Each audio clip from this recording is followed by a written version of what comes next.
치과계 시청자 여러분 안녕하세요. 치의신보TV 아카데미 학술 임상 강의를 진행하게 된 루나치과 보존과 치과위원회 조성근 인사드립니다. 먼저 치의신보TV 개국을 축하드리고요. 개국과 동시에 이런 강의를 저한테 할 수 있는 기회를 주셔서 먼저 감사드리고 또 기쁘게 생각하고 있습니다.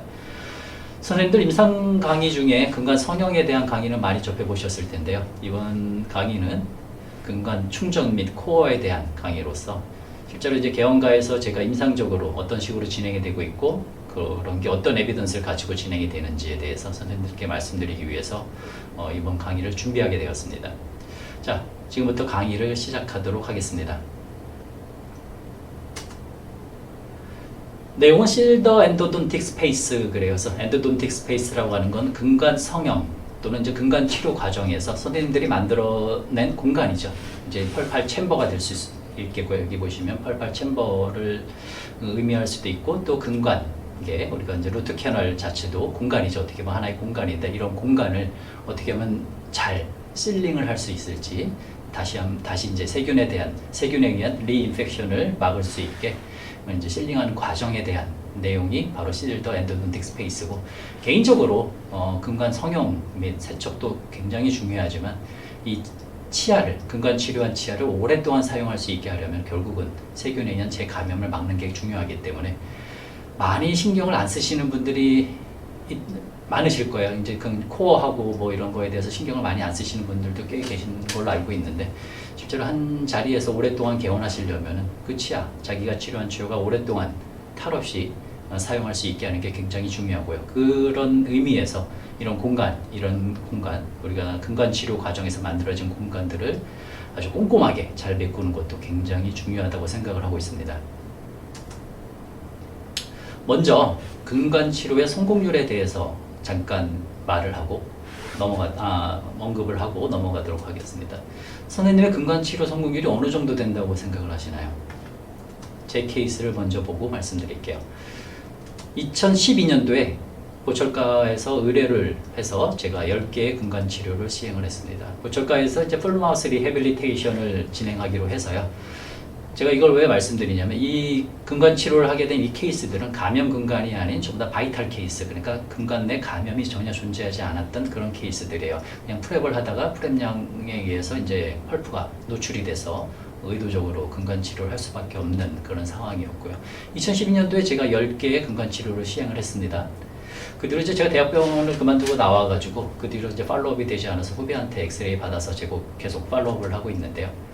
2년이 지났습니다. 2014년이 됐고요. 뭐 풀마우스 리해빌리테이션은 보철가에서 잘 진행이 돼서 크라운까지 다 수국이 완료가 된 상황입니다. 근데 여기 보시면은 15번 자리에 우리가 흔히 말하는 이상한 모양의 병소가 보이죠. 흔히 말하는 이제 J-쉐입의 병소가 생기기 시작을 했습니다. 잘 아시다시피 버티컬 루트 프랙처의 아주 전형적인 신호를 보이고 있죠. 그리고 나서 다시 3년 정도가 지났네요. 2017년이 됐습니다. 3년 정도 지나고 나니까 버티컬 루트 프랙처가 발생한 15번은 임플란트로 대체가 되었고요. 24번은 뭐 멀쩡했던 치아가 갑자기 또 임플란트가 됐습니다. 43번은 바이탈 상태로 브릿지를 했었는데 아마 추후에 치수염이 발생하고 감염이 됐었는지 머리끝에 병소도 생기고 아마 크라운에 홀을 뚫어서 다시 엔도를 근간 치료를 시행한 것 같습니다. 나머지 치아들은 큰 문제 없이 잘 사용하고 계시네요. 그리고 작년 사진까지 제가 받았습니다. 작년 사진을 봤는데 뭐 15번 임플란트 보철 수복이 다 완료가 되었고요. 나머지 치아들은 큰 문제가 없습니다. 하지만 46번 크라운 보면은 이 디스탈 루트 쪽에 살짝 좀 검은 음영이 보이기 시작하네요. 치근단치 주염에 조금씩 진행이 되고 있는 것 같습니다.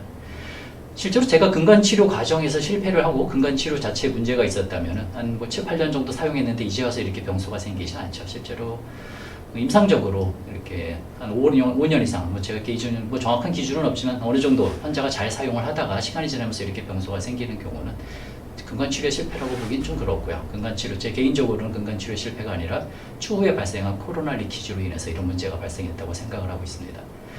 하지만 뭐 근간치료 전체적인 성공률로 놓고 본다면은 하나는 우리가 아까 말씀드린 수직 치근 파절로 이제 치아를 잃게 됐고요.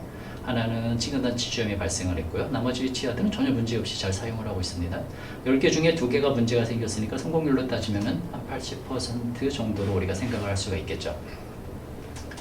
실제로 문헌적으로 근간치료 성공률이 80% 정도 돼요.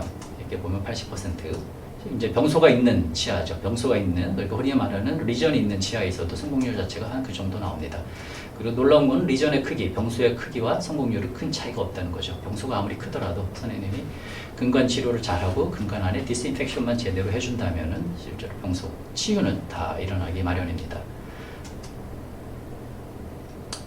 두 가지 실패한 케이스, 뭐 제가 치과 보존과 치과의원으로 개원을 했다 보니까 주로 의뢰 환자분들 위주로 많이 보고 있습니다. 그러니까 이제 멀쩡한 바이탈 케이스에 우리가 흔히 말하는 피가 나는 근간 치료보다도 이런 재근간 치료를 훨씬 더 많이 하게 되는데요.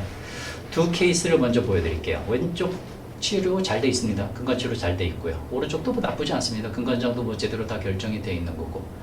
하지만 왼쪽 치아 같은 경우는 환자가 언제 있는지 기억도 못해요. 한 10년 정도 되었다고 하는데 10년 넘었을 수도 있고 오랫동안 잘 사용했던 치아입니다. 오랫동안 잘 사용했던 치아고 호주에서 이제 근간 치료를 시행을 했다고 합니다. MB1, MB2 다 잘 찾아져 있고요. 하지만 오른쪽 같은 경우는 치료한 지 1년도 되지 않았어요. 1년도 되지 않았는데 환자는 자꾸 씹을 때마다 아프고 볼 쪽으로 고름주머니가 생긴다는 그런 주소로 내원을 하셨습니다. 1년밖에 치료한 지 1년밖에 안 됐는데 왜 탈이 났을까요? 이게 보시면 일단 크라운을 뜯었습니다. 어차피 재근간 치료가 필요하죠. 뿌리 끝에 병소가 있기 때문에 감염이 됐을 겁니다. 감염이 됐을 거고 코어 상태를 보니까 1년밖에 안 됐기 때문에 코어 상태는 깨끗합니다. 이걸 뭘 말하냐면 이 코로나 쪽에서 감염이 일어나진 않았다는 거죠. 코어 상태 쪽에서 리키지가 발생한 부분은 보이지가 않습니다. 실제로 제가 오프닝을 하는 과정입니다. 러버딩 걸고 예전에 코어 상태가 나쁘지 않죠? 레진 코어로 잘 수복이 되어 있고요. 코어를 제거하고 근간 치료를 재근간 치료를 지금 시도를 하기 위해서 진행을 하고 있는 과정입니다. 일단 코어를 다 제거를 해야죠. 코어를 제거하고 제거하는 과정입니다. 그러고 나서 이제 벽을 정리하는데 주로 이제 제가 선호하는 엔도지버를 이용해서 그 주변에 벽을 정리를 하고 있습니다. 재근간 치료, 자 코어를 다 제거했죠. 코어를 제거하고 나니까 그 안에 이제 가타파차가 보이죠. 가타파차가 보이고 그 외에 깨끗하진 않습니다. 오염이 많이 돼 있어요. 오염이 돼 있고 지금 제가 이렇게 긁어내고 있는 요거는 바로 코튼입니다. 예전에는 제가 이제 사실 이런 치과 치료, 치과 의사가 된 지 이제 13년 정도 되었는데요. 예전에는 어떤 방식으로 치료가 되어 있는지 모르지만 재근간 치료를 하는 과정에서 이렇게 코튼이 발견되는 경우가 많아요. 코튼을 다 제거하고 나서 깨끗하게 정리하고 나니까 이제 가라파차랑 오리파이스가 잘 보이고 있죠. 가타파차, 이제 코로나 부위 가타파차를 제가 게이츠 클리너버를 이용해서 제거를 하고 있습니다.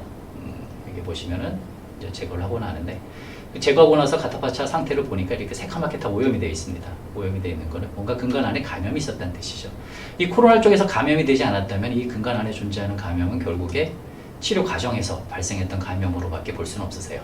여기 보시면 이렇게 코튼이 들어가게 되어 있으면 코튼은 세균의 원상이죠. 이 세균이 이 근간 안에 근간 안에 들어가 있는 상태로 코어 수복이 되어 있기 때문에 이 안에서 계속 세균 감염이 발생을 해서 결국은 세균 감염과 동시에 누공이 발생했을 거고요. 또 이건 재근간 치료를 이런 식으로 진행을 했는데요. 이게 초반에 보시면은 누공이 발생을 했죠. 사이너스 트랙이 발생해서 보컬 쪽으로 부어서 환자는 계속 컴플레인을 했을 거고요. 근간 치료 과정에서 누공은 아주 당연히 사라졌습니다. 근간 치료 마무리하고 지금 석 달 정도 있다가 다시 한번 팔로업 체크를 위해서 내원하셨는데요. 4개월이 됐네요. 4개월 뒤에 내원하셨는데 뿌리 끝 병소는 거의 대부분 다 사라졌고, 우리 이렇게 퍼케이션 쪽에 이제 병소가 발생을 이제 골이 소실이 돼 있는 경우, 치주 오리진인 경우는 회복은 되지 않지만 이렇게 근간 치료 엔도 오리진에 의해서 퍼케이션 쪽에 본이 사라진 경우는 근간 치료가 정석대로 잘 되고 세균 감염이 사라지게 되면 이렇게 차오른다는 것을 보여주는 증례입니다. 잇몸 상태도 아주 깨끗합니다. 지금 아직 이제 템포러리 상태로 좀 지내셨어요. 상악 임플란트와 동시에 상악 동시에 크라운하기 위해서 일단은 템포러리 상태로 4개월 정도 지내신 거고요. 이제 임플란트 올라가기 위해서 내원하셨던 때 제가 이제 팔로업 체크를 한 증례입니다. 이렇게 단기간 1년도 못 쓰고 근간 치료가 실패하는 이유에 대해서 여러 가지 이유가 있을 수 있습니다. 치료하지 못한 근간이 있는 거죠. 못 찾은 근간이 있는 경우, 그리고 그 충전을 제대로 못했을 경우도 있을 수 있고, 근간 충전 재료가 오버필링 됐을 수도 있고, 임상적, 의학적 치료 과정에서 발생할 수 있는 문제점도 있을 수 있겠죠. 파일이 부러지거나 오프닝이 잘못됐거나 여러 가지 문제점이 있을 수 있습니다. 근데 이 모든 문제점이 당장의 증상, 환자가 치료받는 과정에서 계속 아픈 증상을 나타낼 수도 있고, 뜨거운 거에 아픈 증상도 나타낼 수 있겠죠. 씹을 때마다 아프고, 그런 증상을 유발할 수 있지만, 이렇게 치료 끝나고 나서 괜찮았다가, 얼마 지나지 않아서 갑자기 이렇게 아파지는 경우는 대부분 치료 과정에서 세균에 감염이 됐을 가능성이 많습니다. 그럼 치료 과정에서 세균에 왜 감염이 될까요? 선생님이 소독, 멸균이 제대로 되지 않은 기구를 사용했을 수도 있고, 글러브를 끼지 않아서 그런 문제가 발생했을 수도 있죠. 이 환자도 마찬가지예요. 이 환자분도 저희 병원에 이제 재근간 치료를 위해서 내원하신 분인데, 환자는 재근간 치료를 위해서 내원하시는 건 아니고요. 근간 치료 받은 치아들이 씹을 수가 없다고, 양쪽 다 씹을 수가 없다고 내원하셨어요.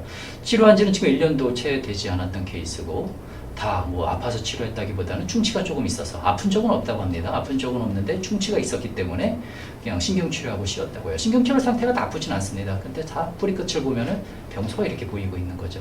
치료 과정에서 감염이 된 거죠. 환자분께 리엔도 설명드리고, 다 4개 다 듣고 재근간 치료를 설명드렸는데, 비용적인 부담 때문에 결국은 치료를 보류하시고 가셨던 분이에요. 한 번에 5개 근간 치료를 했습니다. 하악 4개, 상악 1개. 하악 같은 경우 4개 다 지금 병소가 생겼죠. 탈이 난 거죠. 근데 정말 신기하게도 상악 같은 경우는 별 문제 없이 잘 쓰고 있으세요. 이거는 임상적으로 우리가 러버댐이나 이런 추가적인 장비 없이 근간 치료를 했을 때 하악이 훨씬 더 감염 조절에 취약하다는 걸 보여주는 하나의 증례가 되지 않을까 생각을 하고 있습니다. 근간 치료 성공률이 20%밖에 안 되죠. 이론적으로 근간 치료는 80% 이상 성공을 해야 되지만 이렇게 20%밖에 성공이 안 되는 거는 문제가 있는 거죠. 실제로 러버댐을 걸지 않았기 때문입니다. 저는 재근간 치료를 이제 주소로 내원하신 분들에게 항상 물어봐요. 이런 장치 걸어본 적이 있냐고 항상 물어보는데, 한 90% 정도는 이런 장치를 걸지 않고 근간 치료를 하셨던 분들이 많으세요. 러버댐이죠. 러버댐 한 장이 얼마 정도 되는지 혹시 아시나요? 러버댐 인터넷 최저가, 요즘 인터넷으로 쇼핑 많이 하시죠. 인터넷 최저가 한 200원 정도 합니다. 러버댐 한 장 200원짜리 러버댐을 걸었을 때 우리가 러버댐 장착료로 받을 수 있는 게 2,240원이에요. 사실 이 정도 부가가치를 나타낼 수 있는 치료가 없죠. 200원짜리로 러버댐 시트를 이용해서 2,200원을 벌 수 있으면 당연히 거는 게 맞죠. 돈을 2,200원을 벌기 위해서 러버댐을 거는 게 아니라 환자를 치료하는 데 있어서, 근간 치료를 하는 데 있어서 우리가 적어도 치과에서 치아 안에 감염을 시켜주는 건 예방을 해야 되겠죠. 아주 간단하게 할 수 있습니다. 200원짜리 러버댐만 걸면 되는 거죠. 하지만 이런 숏텀 페일러보다는 롱텀 페일러, 이런 경우가 훨씬 더 많이 내원을 하세요. 요즘 이제 치과에서 선생님들이 다 어느 정도 감염에 대해서 다 어느 정도 의식을 가지고 계시기 때문에 근간 안에 저런 식으로 이번 첫 번째 케이스처럼 심하게 치료 과정에서 감염이 되는 경우는 그렇게 많지 않고요. 이렇게 치료받은 지 10년 정도 됐는데 이제 와서 탈이 나는 경우, 이런 경우가 꽤 많습니다. 근간 치료 잘 돼 있잖아요. 오프닝을 해보니까 크라운을 제거한 거죠. 크라운을 제거하고 나니까 안의 상태가 썩 좋지는 않습니다. 코어 상태가 글라스에 넘어 같기도 하고요. 결국은 세균이 재감염이 된 거죠. 리인펙션이 된 겁니다. 세균이 어디선가, 근간 안에 있던 세균이었다면 보통 1, 2년 안에 탈이 나겠죠. 근데 이렇게 10년 넘게 사용했는데 이제 와서 탈이 나는 거는 결국 어디선가 세균이 유입이 됐다는 뜻이고요. 우리가 흔히 말하는 코로날 리키지라고 합니다. 코로날 실링이 제대로 되어 있다고 하면은 이런 식으로 이런 이제 코로나 쪽에 실링이 제대로 되어 있다고 하면은 세균 감염을 어느 정도 오랫동안 차단해 줄 수 있었을 텐데, 좀 아쉽게 이런 식으로 이제 감염이 된 거죠. 크라운 큰 문제 없습니다. 골드 크라운 잘 돼 있고 퍼포레이션 된 부위도 존재하지 않습니다. 크라운을 제거하고 나니까 코어 상태가 썩 좋지는 않고요. 코어를 제거하고 나니까 안에 아주 오염이 심하죠. 실제로 이건 타 대학병원에서 큰 문제 없으니까 그냥 자기는 아픈데 대학병원에서 엑스레이 찍었는데 큰 문제가 발견이 되지 않아서 이제 팔로업 체크만 하고 있었거든요, 이 환자분이. 근데 계속 아파서 결국은 저희 병원에 오셨는데, 저도 엑스레이 처음에 보고 나서 별 문제가 없다고 말씀을 드렸어요. 엑스레이 상으로 이분이 이제 알베올라 본 자체가 굉장히 두꺼우신 분이라 병소가 있더라도 잘 보이지 않았던 것 같습니다. 실제로 이제 CT를 찍어보니까 팔라탈 쪽에 병소가 굉장히 크게 잡혀 있었어요. 카라파차 제거하는 과정입니다. 카라파차 제거하는데 이쪽이 팔라탈 쪽이죠. 팔라탈 쪽 제거를 하는데 보시면은 굉장히 오염이 심하죠. 카라파차가 아주 검게 변해서 오일리하게 변해서 염증이 굉장히 심하다는 걸 알 수가 있습니다. 팔라탈 쪽은 이제 이쪽에서 아마 리키지가 발생했던 것 같아요. 팔라탈 쪽에서. 상대적으로 보컬 쪽, 이쪽이 이제 메지오 보컬 MB1과 MB2가 있는 부위인데요. MB1과 MB2 쪽 부위 같은 경우는 카타파샤 제거하고 나는데 카타파샤 본연의 색깔이 잘 보이고 있습니다. 이쪽은 아직은 감염이 그렇게 심하게 진행이 된 것 같지는 않습니다. 그래서 엑스레이상으로 보컬 쪽, 루트 쪽은 아주 깨끗하게 보였던 거죠. 하지만 그렇다고 해서 팔라탈만 재근간 치료를 할 수 없기 때문에 전체 재근간 치료를 진행을 하였고요. 근간장 측정하고 다시 예전에 떼었던 그런 재료들을 깨끗하게 제거하고 나서 실링을 다시 했습니다. 그리고 나서 결과론적인 측면에서 보면 사실 첫 번째 그 이니셜 엑스레이와 큰 차이는 없죠. 첫 번째도 근간 치료는 잘 해놓으셨잖아요. 그러니까 근간 치료의 문제가 아니라 결국은 코로나 쪽에서 실링에 의해서 코로나 실링의 실패로 인해서 이런 감염이 발생했기 때문에 제가 여기서 이제 드리고자 하는 말씀은 이거 3개월 뒤에 오셨는데 전혀 문제 없이 잘 쓰고 계십니다. 제가 여기서 드리고자 하는 말씀은 실링을 잘하라는 거죠. 바로 투스 실링입니다. 엔도돈틱 스페이스. 선생님이 근간 치료 과정에서 만들어 놓은 공간은 두 개가 있죠. 크게 이 코로나 쪽 부위와 근간 쪽입니다. 루트 쪽입니다. 이런 투스 실링은 이렇게 루트 캐널 실링과 근간 충전이죠. 우리가 흔히 말하는 근간 충전과 코어를 의미하는 코로날 실링 두 개로 나뉠 수가 있어요. 실제로 이 루트 캐널 실링, 근간 충전과 코어 여기에 대해서 굉장히 많은 연구가 이루어졌습니다. 뭐에 대한 뭔 연구냐면 뭐가 더 중요하냐 이런 연구가 굉장히 많이 이루어졌어요.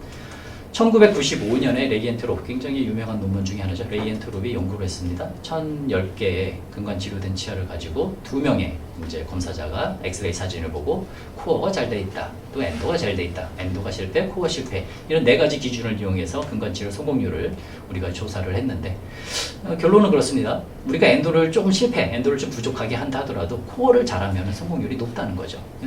레이엔트롭은 결국 코어를 잘하라. 코로나 리키지가 더 중요하다 이런 식으로 결론을 내렸습니다. 하지만 5년 뒤에 2000년도에 트론스테드 등은 다른 연구를 또 내놨습니다. 말도 안 된다. 엔도가 더 중요하다는 거죠. 엔도가 실패하면 결국은 근간 치료는 실패할 수 없다 이런 식으로 주장을 했습니다.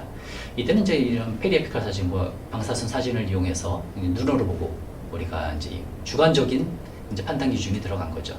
그런 식으로 판단을 했는데 작년에 나온 논문에서는 이제 CT를 이용해서 아주 좀 더 과학적으로 체계적으로 분석을 했습니다. 수복이 잘 되고 엔도가 잘 돼 있으면 앱센스 이게 이제 페리에피컬 리전이 없다는 거죠. 엔도도 잘하고 코어도 잘하면 당연히 병수 없이 잘 사용할 수 있겠죠. 하지만 이런 경우 엔도 상태도 좀 부족하고 좀 짧게 충전이 됐죠. 코어도 좀 부족하게 충전이 됐을 경우 우리가 뿌리 끝에 병수가 생깁니다. 이렇게 이런 이제 CT를 이용해서 분석을 한 결론은 그래도 둘 다 중요하지만 그래도 루트 캐널 충전, 그러니까 근간 충전이 좀 더 영향을 준다고, 근간 치료 성공률에 영향을 준다고 결론을 내렸습니다. 실제로 이런 논문 중요하죠. 코어가 중요하냐, 엔도가 중요하냐. 근데 일상적으로 왜 그렇게 싸울 필요는 없습니다. 엔도도 잘하고 코어도 잘하면 되는 거죠. 엔도도 잘해서 단기간에 증상을 우리가 없애줄 수가 있는 거고 코어를 잘하게 되면 우리가 치료한 치아가 아주 오랫동안 잘 사용할 수 있는 거죠. 우리가 근간 충전이나 코어를 하기 전에 당연히 근간 충전 전에 우리가 언제 근간 충전을 할지에 대해서 생각을 많이 하게 됩니다. NOCL 소킹을 많이 하시죠. 제 주변에도 근간 충전 전에 NOCL을 집어넣어 놓고 10분 이상 기다리신다고 하시는 분들이 많으세요. NOCL을 집어넣어 놓고 이렇게 거품이 많이 올라오죠. 우리가 흔히 말하는 이제 NaOCl in action, 그래서 NaOCl이 어떤 액션을 취하고 있는 상황이고 NaOCl이 이런 거품을 만들어내는 것은 유기조직과 만났을 때입니다. 근간 안에 존재하는 유기조직은 사실 2개밖에 없죠. 세균 아니면 펄프 잔사죠.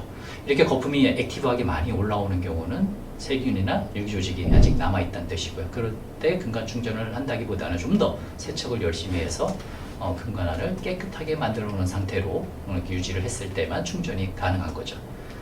하지만 우리가 그렇게 열심히 노력을 해서 근간 충전을 했다 하더라도 이게 근간계가 근간 루트 캐널 시스템이라고 하죠. 근간 자체가 우리가 생각한 것만큼 그렇게 아주 단순하게 라운드하게 생겨 있지는 않아요. 이렇게 이스무스도 존재하고 이런 이스무스에는 당연히 이런 바이오필름 같은 게 많이 존재하고 있습니다. 세균이 꽤 많이 있는 거죠. 근간 성형으로 파일이 도달할 수 없는 부위이기 때문에 결국 우리는 세척에 좀 더 신경을 써야 될 것 같고요. 여기 보시면은 제가 이런 케이스들 이렇게 페이스북이나 이런 데 포스팅해서 따봉을 받으려고 포스팅하는 건 아니지만 이렇게 포스팅을 하면은 많은 분들이 물어보세요. 또 어떤 친한 사람들은 이거 잘 얻어 걸렸네? 이렇게 부근간이 충전이 잘 되고 우리가 화려한 근간 치료 이렇게 화려하게 뭐 잘 나오고 어쩌다 얻어 걸려서 이렇게 잘 나와서 뭐 포스팅을 해서 뭐 좋아요를 받으려고 하는 건 아니죠. 우리 저 같은 경우 뭐 이런 거 의도한 거죠. 이렇게 뭐 라테랄 쪽에 흔히 말하는 측방관에 의한 감염이 정확하게 의심이 되는 경우는 이 측방관을 뭐 물리적으로 기계적으로 우리가 성형할 수가 없기 때문에 좀 더 화학적으로 세척을 해서 뭐 완전히 뭐 100% 세균을 없애는 건 불가능합니다. 근간 치료의 목적, 우리가 하는 근간 치료, 특히 이런 감염된 근간에서의 근간 치료 목적이 세균을 100% 없애는 건 불가능합니다. 임상적으로 우리가 세균을 없애는 그런 뭐 어느 정도 없앴는지 알 수도 없지만 적어도 환자의 면역력이 이런 세균에 대해서 저항을 해서 치유를 할 수 있을 정도 어떤 이제 크리티컬 포인트 이하로 세균의 수를 줄여주기만 하면은 이 치유는 환자분의 몫이죠. 그럼 이쪽에 이런 라테랄 쪽에 병소가 있다는 건 이쪽으로 세균 감염, 이쪽으로 어떻게 보면 이제 우리가 이제 허용할 수 있는 것 이상으로 좀 큰 근간이 존재한다는 거고, 그 근간에도 세균 감염이 있기 때문에 이쪽 감염을 해결하기 위해서는 결국은 세척에 우리가 좀 더 신경을 쓸 수밖에 없는 거죠. 요즘 말하는 이제 3D 클리닝이라고 합니다. 3D 클리닝. 저 같은 경우에 NaOCl과 EDTA 또는 울트라소닉 액티베이터를 이용해서 좀 더 꼼꼼하게 세척을 하기 위해서 노력을 하고 있고요. 이제 필요한 경우 헥사메딘, 클로렉시딘까지 사용을 해서 근간 세척에 좀 더 신경을 많이 쓰고 있습니다. 오늘 말씀드릴 내용이 근간 세척에 대한 내용은 아니지만 근간 세척이 잘 됐을 때만 우리가 엔도돈틱 스페이스를 실링하는 데 있어서 좀 더 의미를 부여할 수 있는 거죠. 깨끗한 공간을 실링을 해야지 지저분하게 세균이 남아있는 공간을 실링해서는 안 되겠죠. 우리가 엔도돈틱 스페이스를 이제 근간 성형 과정, 근간 치료 과정에서 발생한 그런 공간, 엔도돈틱 스페이스라고 하는 것은 아까 말씀드린 대로 크게 두 개가 있습니다. 첫 번째로 말씀드릴 공간은 바로 루트 캐널입니다. 근간이죠. 이 근간기에 실링하는 방법에 대해서 먼저 말씀드리도록 하겠습니다. 근간 충전, 우리가 흔히 말하는 근간 충전을 하는 방식은 크게 두 가지가 있습니다. 싱글콘 테크닉이라고 하죠. 하나의 가타파차를 꽂아놓고 이 코로나 쪽에서 그냥 싹둑 잘라낸 싱글콘 옵트레이션이라고 합니다. 그리고 다른 하나가 많이 사용하고 계시는 열가압 충전법이죠. 열가압 충전법은 열을 가해서 가타파차를 연화시켜서 근간 안에 녹여서 넣는 거죠. 싱글콘 테크닉 같은 경우는 테크닉 센서티비티가 확실히 레스 테크닉 센서티브하죠. 그러니까 그만큼 술자 민감도가 좀 떨어진다고 볼 수 있죠. 누구나 다 잘할 수 있다는 뜻입니다. 그리고 코스트 이펙티브라서 옵추라와 같은 백필링 할 수 있는 부가적인 우리가 장비가 필요하지 않기 때문에 당연히 이제 어떻게 보면 또 비용적인 측면에서 유리할 수 있습니다. 그리고 이제 실러 볼륨, 근데 이제 예전에 이제 싱글콘 테크닉에 대해서 좀 어느 정도 릴라이어블하지 않은 결과가 나온 것 중에 이런 얘기가 있어요.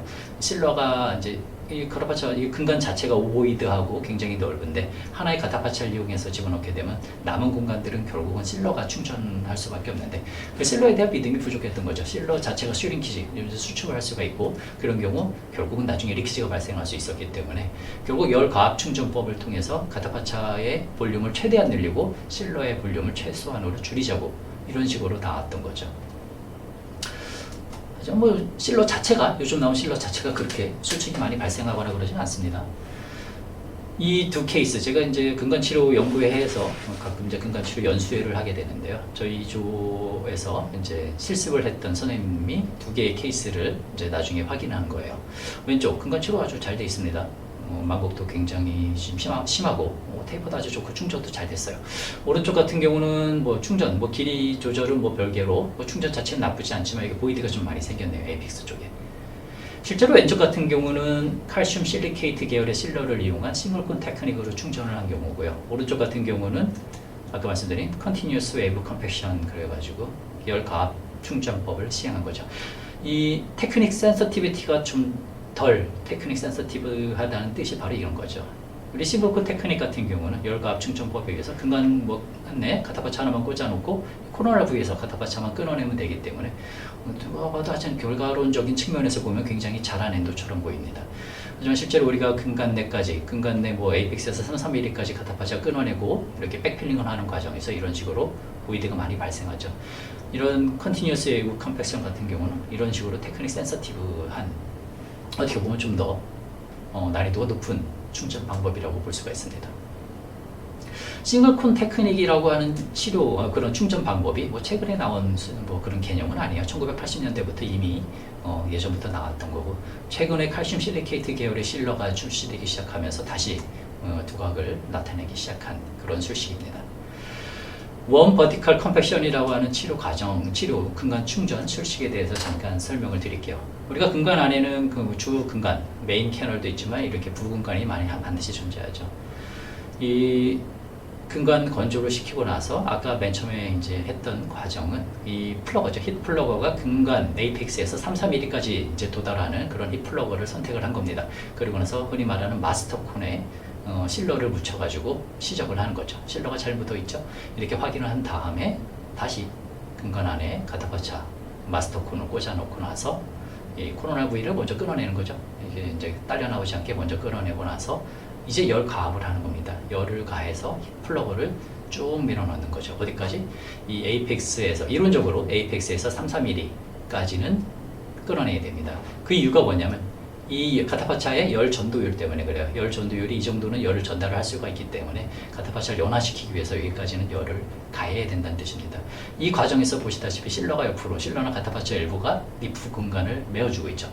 이런 측면에서 보면은 싱글콘 테크닉에서는 사실 이렇게 부근간이나 이런 데 압력을 묘하는 이런 부위를 채우는 건 거의 불가능합니다. 이 원 버티컬 컴패션 오리지널 방법은 이런 식으로 다시 카타파차를 넣어서 한 번 더 끊어내고 이런 과정을 계속해서 반복하는 거고요. 실제로 이제 그 방식 자체가 시간도 오래 걸리기 때문에 이제 또 옵추라라는 백필링 할 수 있는 최초의 그런 백필링 도구가 출시가 되고 나서 이렇게 맨 처음에 카타파차 끌어내고 나서 우리가 이제 백필링 하는 방식으로 바뀐 거죠. 우리가 흔히 말하는 Continuous Wave Compaction이라고 하는 과정입니다. 이렇게 백필링을 하고 있는 과정입니다. 시간이 훨씬 더 많이 줄었죠.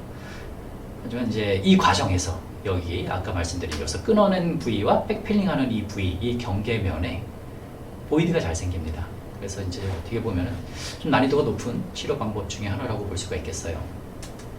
오늘 소개시켜드릴 싱글콘 테크닉입니다. 싱글콘 테크닉, 제가 한 케이스입니다. 칼슘 실리케이트 계열의 실러를 이용한 싱글콘 테크닉이에요. 이게 보시면 이제 딱 봐도 치외치로 인해서 이제 근간 감염이 됐고 에이펙스가 약간 좀 넓어진 상태에서 완전히 다치지 않고 치수 괴사가 발생한 케이스입니다. 근간 충전 전에 여기 근간 이제 건조까지 다 시킨 거예요. 이건 근간 성형은 큰 의미가 없죠. 근간 세척이 제일 중요한 단계죠. 어차피 근간 자체가 너무 넓기 때문에 근간 성형보다도 세척에 좀 더 신경을 써야 되는 케이스였습니다. 자, 근간 안에 칼슘 실리케이트 계열의 실러는 실러에 카타파차에 묻혀서 넣는다기보다는 이렇게 짜 넣는 겁니다. 시린지를 이용해서 쭉 짜 넣는 거죠. 현미경을 보시면은 이렇게 다 근간벽에 잘 묻어서 올라오는 거를 눈으로 확인하시면서 이렇게 할 수가 있으실 거고요. 이거 너무 근간 에이픽스까지 꽂아가지고 와이드된 상태로 짜놓게 되면 근단공 밖으로 넘어갈 수가 있기 때문에 그건 좀 주의하셔야 돼요. 한 미들서드 쪽에서 이렇게 짜서 올린 다음에 나머지 에이펙스 부위까지는 카타파차를 이용해서 밀어 넣을 수밖에 없겠죠. 마스터콘, 마스터콘이라고 우리가 흔히 말하는 터거백이나 이런 걸 느낄 수 있는 마스터콘은 아닙니다. 근간 자체가 굉장히 넓고 오보이드하기 때문에 그냥 코어 역할을 할 수 있는 카타파차만 꽂아준 거죠. 그리고 MTA 실러, 우리가 칼슘 실리케이트 계열의 실러가 근단까지 도달할 수 있게 좀 넣어주고 있는 과정입니다. 실제로 이게 한번 이제 넣어주고 나서 다시 현미경으로 보면 근간 안이 아주 하얀색으로 잘 붙어 있죠. 우리 웨터블리티라고 하죠. 적심성. 이 실러 자체의 적심성이 레진 계열의 실러보다는 훨씬 더 좋습니다. 실제로 칼슘 실리케이트 계열의 실러는 친수성을 보이죠. 하이드로필릭하기 때문에 근간벽에 잘 묻어 들어갑니다. 그리고 나서 다시 카타파차를 꽂아놓고 나서 코로나 쪽에서 싱글콘 테크닉이죠. 코로나 쪽에서 끊어주고 있는 모습입니다. 실제로 터그백이나 이런 걸 느낄 수 없는 경우가 많기 때문에 옆에서 좀 도와줘야죠. 이렇게 딸려 나오는 경우가 많거든요. 이것도 어떻게 보면 사실 이 과정 자체가 테크닉 센서티브하다고 말할 수 있겠는데 잘 끊어내야 됩니다. 잘 끊어내고 나서 이 코로나 부위 좀 연화된 카타파차는 플러거를 이용해서 다시 실링을 해주고 있는 과정입니다. 이런 식으로 해서 그냥 끝난 거죠. 이런 경우 우리가 열 가압 충전을 한다고 하면 에이펙스 3, 4mm까지 플러그를 넣게 되면은 카타파차가 근단공 밖으로 밀려나갈 가능성이 굉장히 높습니다. 이렇게 해도 위험한 거죠. 근단공 밖으로 어떤 층까지로도 나가는 건 그렇게 좋지는 않습니다. 아주 에이펙스까지 깨끗하게 충전이 잘 되었습니다. 싱글콘 테크닉으로 충전한 케이스예요. 방금 사용한 칼슘 실리케이트 베이스드 실러, 우리 말하는 MTA 실러라고 하죠. MTA 실러라고 하는데 이제 합성 칼슘 실리케이터를 이용해서 칼슘 실리케이트를 이용해서 이런 화이트 MTA라고 하는 이런 MTA 실러를 이제 합성을 해냈습니다. 최초의 이런 프리믹스 타입, 시리즈 타입의 칼슘 실리케이트 베이스드 실러는 2007년도에 캐나다에서 개발이 됐고요. 이제 아이루트 SP라고 합니다. 한국에 아마 출시는 안 됐을 겁니다. 칼슘 실리케이트 계열의 실러를 논하는 데 있어서 우리가 많이 말하는 게 바로 바이오세라믹입니다. 바이오세라믹은 바이오 이너트, 그러니까 생체에 어떤 작용도 하지 않는 거죠. 그리고 바이오 액티브는 좀 더 이제 생체에 어떤 긍정적인 영향을 주는 거죠. 그리고 생분해성, 이 세 가지를 말하는데 칼슘 실리케이트 계열의 실러는 바이오 액티브하다고 합니다. 바이오 액티브하다는 게 뭔가 조직 내에서 재강화라고 예전에도 말한 적이 있었는데 침전물이 발생을 하는 거죠. 개인적으로 그걸 재강화라고 생각이 되지는 않습니다. 그냥 침전물이 발생하는 거죠. 생기는 거죠. 칼슘 실리케이트 계열의 실러에 의해서 조직액과 반응을 해서 침전물이 발생하는 거고, 칼슘 실리케이트 계열의 실러에 대한 문헌 굉장히 말씀드려요. 최근에 이제 시중에 출시도 많이 됐고 연구도 많이 이루어져 있습니다. 이게 최초의 아이루트 이제 SP라고 하는 방금 말씀드린 그 실러가 출시되고 나서부터 연구가 굉장히 많이 이루어져 있습니다. 그런 여러 가지 연구 결과 좋은 얘기들이 많아요. 바이오세라믹 루트 캐널 실러, 우리가 이제 칼슘 실리케이트 베이스드 그 실러 같은 경우는 흐름성도 좋고 필름 세크니스도 좋고 그리고 칼슘 이온까지 방출한다는 거죠. 이게 조직액과 반응해서 어떤 침전물도 발생해서 실링 효과를 좀 더 도모할 수도 있다고 생각이 될 수 있고요. 부피 변화도 크지 않습니다. 그리고 방사성 불투과성도 좋고 솔로빌리티도 낮고 이런 여러 가지 특성들 모르겠습니다. 이런 장점을 가지고 있다고 얘기해요. 실제로 선생님들이 생각하기에 그럼 칼슘 하이드록사이드가 아니라 칼슘 실리케이트 계열의 실러가 그럼 훨씬 더 기존의 레진 베이스드, 에폭시 레진 베이스드 실러에 비해서 훨씬 더 좋냐? 하지만 그런 연구 결과, 여러 가지 연구 결과를 제가 이제 공부를 해본 결과 임상적으로 결과론적인 측면에서 보면 큰 차이가 없다고 말을 하고 있어요. 성공률적인 측면에서 보면은 나와 있죠. 그 결과는 기존의 실러에 비해서 더 나을 수는 있지만 거의 유사하다는 거죠. 저는 개인적으로 그럴 수밖에 없다고 생각을 해요. 기존에 우리가 에폭시 베이스드 그런 레진 계열의 실러를 사용했을 때 근간 치료 성공률이 그렇게 많이 떨어진 건 아니잖아요. 실제로 근간 충전이라는 측면 하나만 놓고 본다면 우리가 이제 근간 성형과 근간에 존재하는 디스인펙션, 이제 근간 세척을 통해서 그런 디스인펙션을 완전하게 잘 이루어졌다는 가정하에 근간 충전 자체는 성공률에 있어서는 크게 영향을 주지는 않습니다. 이거 나와 있죠. 친근한 치주염의 치유에 있어서 근간 충전을 안 해도 치유는 잘 일어나는 거죠. 리인펙션만 되지 않는다면은. 그런 측면에서 보면 근간 충전은 뭘로 해도 큰 상관은 없는 거죠. 칼슘 하이드록사이드를 사용한다고 해서 근간 치료 성공률이 더 높아진다. 개인적으로 그렇게 생각하지는 않습니다. 하지만 그런 이제 리뷰 아티클에서 이제 엔도돈틱 실러 베이스드 온 이제 칼슘 실리케이트 계열의 실러를 이제 이용한 그런 엔도돈틱 실러를 사용했을 때 우리가 생각을 해야 되는 거는 컨셉을 좀 바꿔야 된다는 거죠. 기존의 실링, 우리가 근관을 실링하는 측면에서 보면은 실링 효과적인 측면에서 보면은 기존의 레진 계열, 기존에 사용했던 실러와 이런 칼슘 실리케이트 계열의 실러가 큰 차이는 없습니다. 하지만 그런 측면이 아니라 좀 더 바이올로지컬하게 우리가 생체 친화성적인 측면에서 봐야 된다는 거죠. 참 고무적이게도 우리가 이제 이 리뷰 아티클에서 이제 여러 가지 이제 칼슘 실리케이트 계열의 실러를 연구를 했는데 참 굉장히 이거는 고무적인 사실입니다. 전 세계적으로 출시되고 있는 그런 칼슘 실리케이트 계열의 실러 중에 대부분이 한국에서 만들어지고 있어요. 특히 또 한국의 강원도에서, 우리 강원도의 힘이죠. 원주, 강원도에서 많이 만들어지고 있습니다. 우리나라가, 한국이 전 세계적으로 치과의사 선생님들도 손에 대한 그런 술식에 대한 그런 것도 굉장히 우수하지만 이런 재료적인 측면에서 놓고 보면은 굉장히 저도 그런 자랑할 만한 만큼 굉장히 아주 우수한 제품들이 많이 나오고 있다고 생각을 하고 있습니다. 아까 말씀드렸죠. 이 컨셉이 바뀌고 있다는 거죠. 기존의 레진 계열의 실러에 비해서 이런 칼슘 실리케이트 베이스드 실러 같은 경우는 좀 더 생체 친화성입니다. 바이올로지컬적인, 생물학적인 측면에서 놓고 보면은 훨씬 더 좋아요. 생체 친화성, 세포 독성 자체가 적은 거죠. 실제 치유를 더 촉진시킨다는 연구 결과도 많이 있습니다. 친근단 치주염의 치유를 더 촉진, 당연히 생체 친화성을 가지기 때문에 치유를 방해하지 않는다고 보는 게 더 맞겠죠. 치유를 촉진시킨다기보다는. 하지만 제가 이런 MTA 계열의 실러를 잘 이제 이렇게 좀 많이 사용하고 좀 더 유리하게 레진 계열의 실러보다 좀 더 유리하게 좀 생각하는 이유가 바로 이겁니다. 웨터빌리티죠. 경북대 하정원 교수님과 부산대 김현철 교수님께서 이제 연구를 하셔가지고 이런 MTA 계열의 실러의 웨터빌리티를 연구를 했는데요. 당연히 우리가 하이드로포빅 소수성을 보이고 있는 레진 계열의 실러에 비해서 이런 칼슘 실리케이트 베이스드 실러 같은 경우는 친수성을 보이기 때문에 슈페리어 아주 훨씬 더 좋은 그런 적심성을 보인다는 거죠. 레진 계열의 실러를 우리가 현미경 가지고 계신 분들 많겠지만 이런 레진 계열의 이런 실러를 딜리버리하는 방식은 이런 가타파차 마스터콘에 묻혀가지고 이런 식으로 딜리버리하는 거죠. 근간에 놓고 근간벽에 그런 실러를 도포하기 위해서 열심히 노력을 하는 겁니다. 실제로 이렇게 열심히 노력을 해도 가타파차를 빼고 나면 근간 안이 비어 있어요. 이 실러 자체가 근간벽에 잘 젖어 들어가지 않습니다.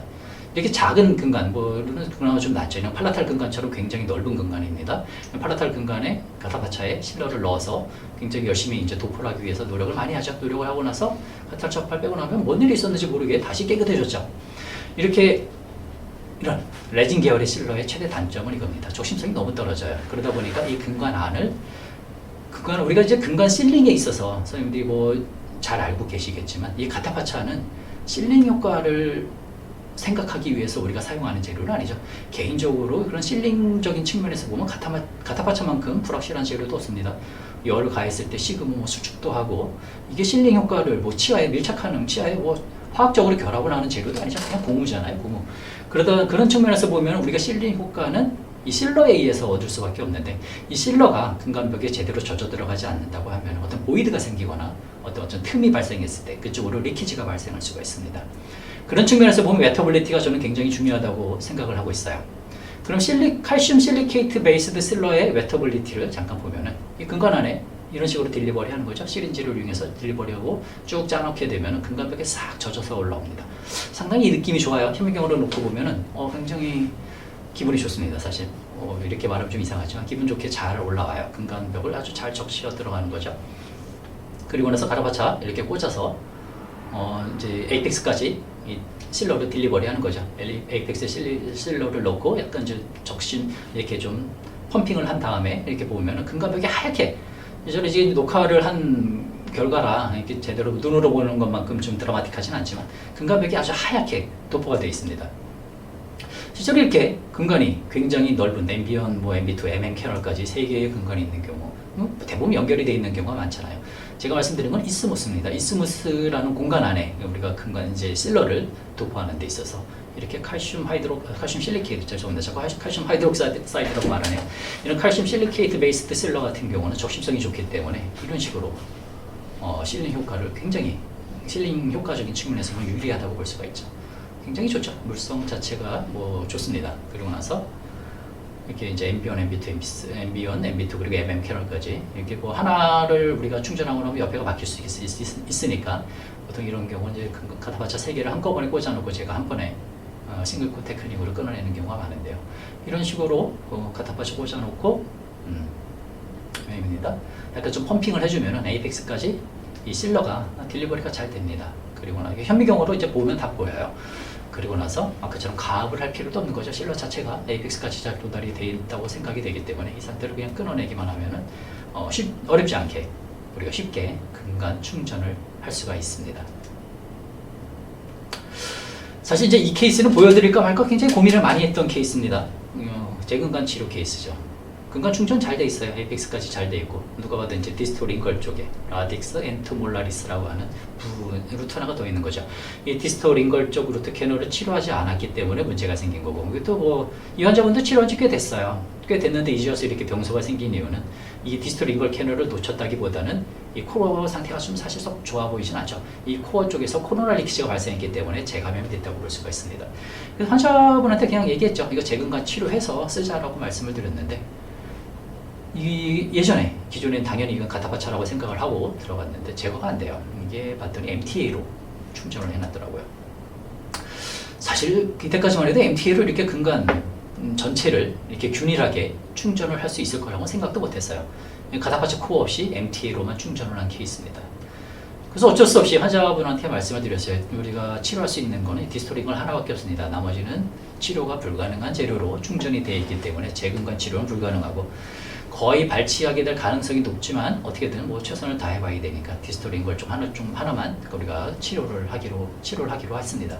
그리고 그래서 근간 충전을 한 거죠. 근간 충전을 하고 나서 환자분한테 얼마나 쓸지 모르겠지만 한번 써보시라고, 증상은 사라졌으니까 쓰라고 말씀드렸어요. 그리고 나서 환자가 6개월 뒤에 다시 왔습니다. 3개월 체크, 6개월 체크했는데 근간 쪽 에이펙스가 다 치유가 됐어요. 만약에 이게 개인적으로 이게 가타파차였고 뭐 기존의 실러를 이용해서 충전을 했다고 하면은 크로스 컨테미네이션이 발생할 수밖에 없죠. 이쪽이 감염이 됐다고 하면 다른 쪽도 거의 코로나 리키지로 인해서 감염이 됐다고 하면 다른 쪽 근간도 시기의 문제는 있을 수 있어도 결국은 감염이 될 거라고 생각을 합니다. 근데 MTA로 충전을 해놨는데 MTA로 충전을 했더니 아주 실링 효과, 바로 이제 MTA를 우리가 선호하는 이유 중에 하나가 바로 이 실링 효과죠. 뭐 이렇게 피가 나는 상황에서 우리가 퍼포레이션 리퍼에 많이 사용했죠. 뭐 치근단 절제술이나 이런 수술에서도 많이 사용을 했지만 이런 실링 효과적인 측면에서 보면은 장기적으로 봤을 때 기존의 그런 재료, 뭐 레진이나 이런 그 가타파차에 비해서 듀러빌리티 측면에서 보면 훨씬 더 낫지 않을까라는 생각은 하고 있습니다. 문헌상으로도 그런 에비던스는 많이 존재를 하고 있고요. 그렇기 때문에 당연히 이렇게 크로스 컨테미네이션이 되지 않았기 때문에 다 치유가 됐다고 생각을 하고 있습니다.